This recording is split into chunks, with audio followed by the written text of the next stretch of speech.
Good morning. I'm Zeki Hamid. It's Monday, and this is Seattle Now. Dr. Quintard Taylor was a legendary scholar of Black history in Seattle and the American West. He passed away last month at 76 years old. We'll hear about him and his impact from a mentee and a friend in a minute. But first, let's get you caught up.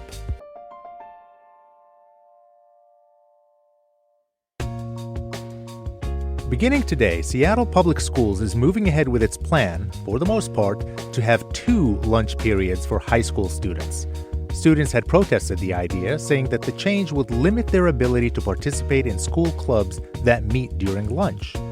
SPS says the change is needed to reduce wait times for food and comply with state laws that regulate instruction time. District officials say schools will be able to have a single lunch period once a week on Wednesday as a compromise. SPS also promised to set up a task force to improve the student experience. Seattle's seeing a big spike in residents reporting unauthorized encampments to the city's Find It, Fix It app. According to the Seattle Times, the city got more than 50,000 reports in the first 8 months of this year. That's up from just over 30,000 reports for the same time period last year.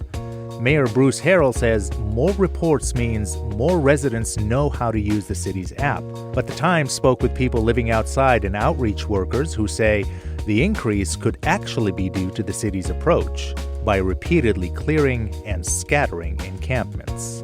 And if you want to weigh in on how the city of Seattle spends your tax dollars, you've got 2 chances tomorrow.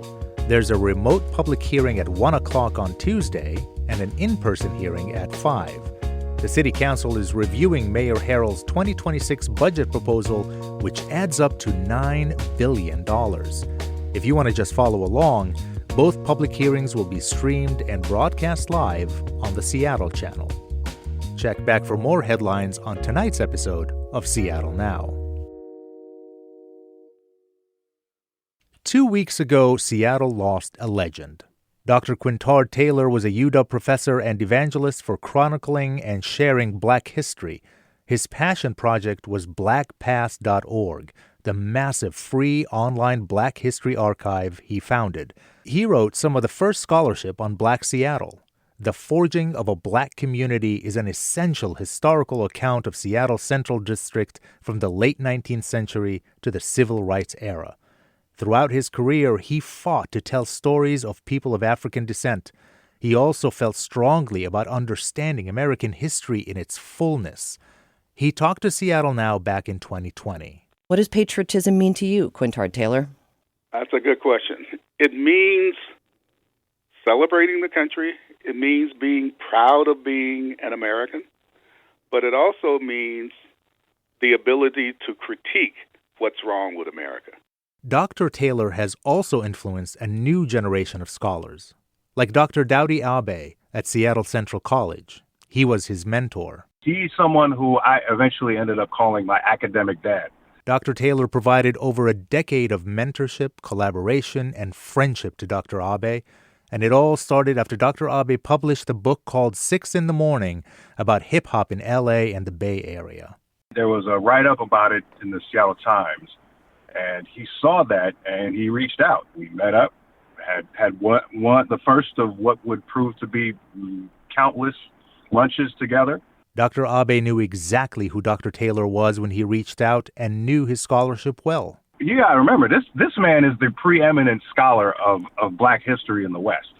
And so yeah, we had that in common, but, you know, I'm just, relatively speaking, I was just a peon compared to everything that he had accomplished. And he saw something in me that he wanted to get to know better. And I'm eternally grateful that someone like him was interested in something that I was doing. Dr. Taylor soon had Dr. Abe writing for Black Past and even helped publish his next book.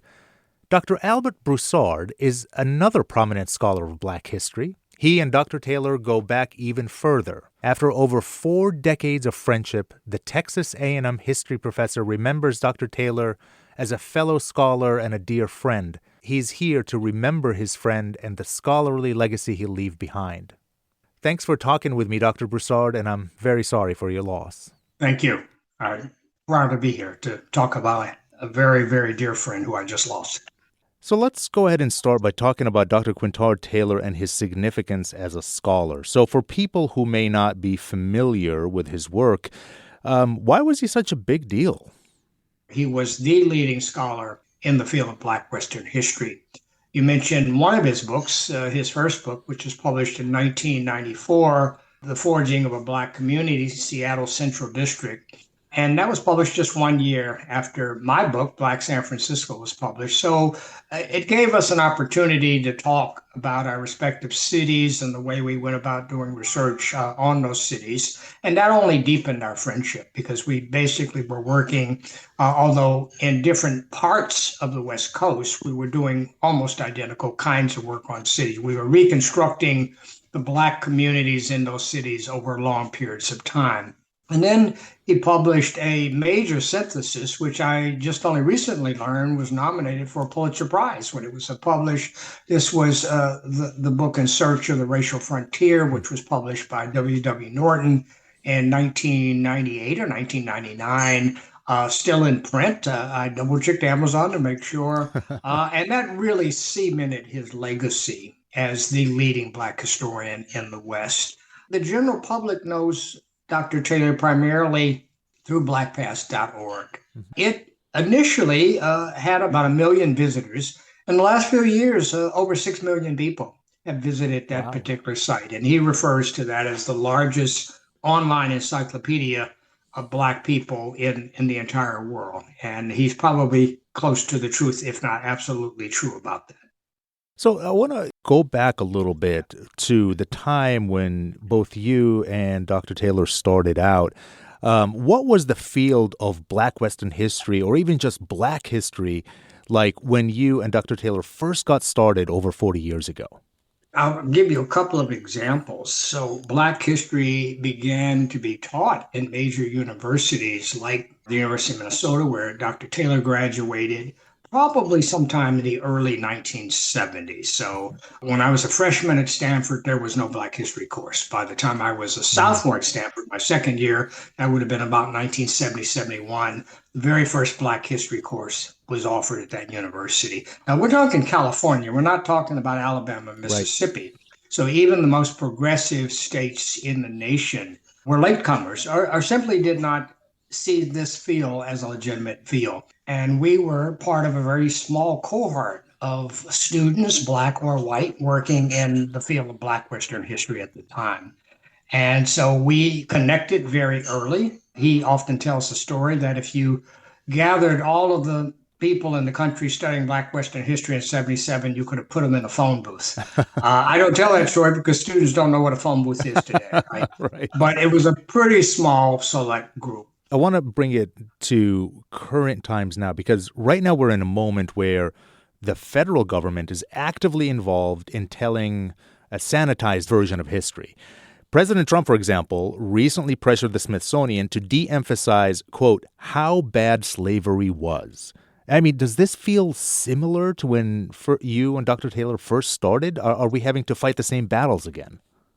It has never been this bad. I don't recall, even as an undergraduate or as a graduate student, to tone down or to sanitize or to erase some of the negativity or the horrors of the Black experience in this country.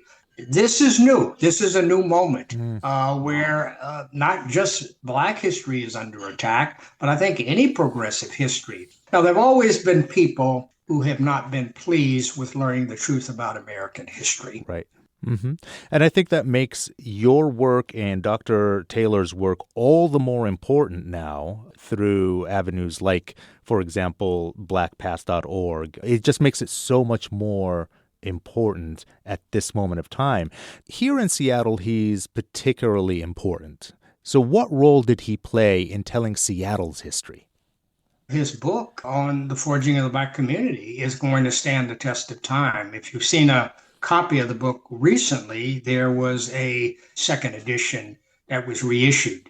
And I was invited to write the afterword, where I talk about the significance of that book And I talk also about how this book has sort of set the stage for the way now we study and we write about Black cities in the urban West. Yeah, it is truly a wonderful book. I read it back in, I believe, 2009, I think is when I first read it. And it really gave me some of the most comprehensive Seattle history that I've ever read. It was truly magnificent. I want to talk a little bit about your personal relationship and your personal friendship. How did your friendship start? Started primarily at conferences. We would serve on panels or give papers at conferences on very similar topics. And from there, if you've ever been on the conference circuit, people generally will pair off and go to dinner or drink, right? Or both. Exactly.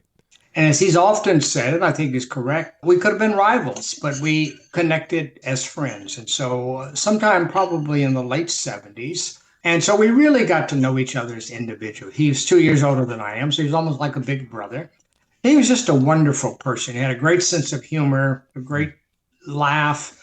He was a big man if you've ever met him. Yeah, and he could be a dominant figure. He had this sort of voice that could command a room, when he talked.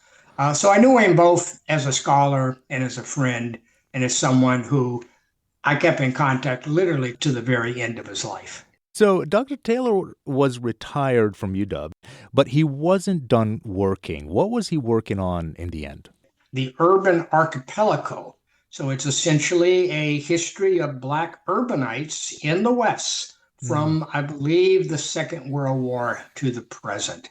And I think he realized that his health was taking a turn for the worse. He said, Al, if I don't finish this, he told me this about a year ago as well. He said, I'd like you to step in and finish this book with me. I made him a promise that I would do that. As a friend, count on it. I'm going to step in and do whatever I need to do. That's a beautiful, beautiful thing. Last question for you. How would you like people to remember Dr. Taylor? A great scholar who had just unlimited energy, more energy than I can imagine that I would have.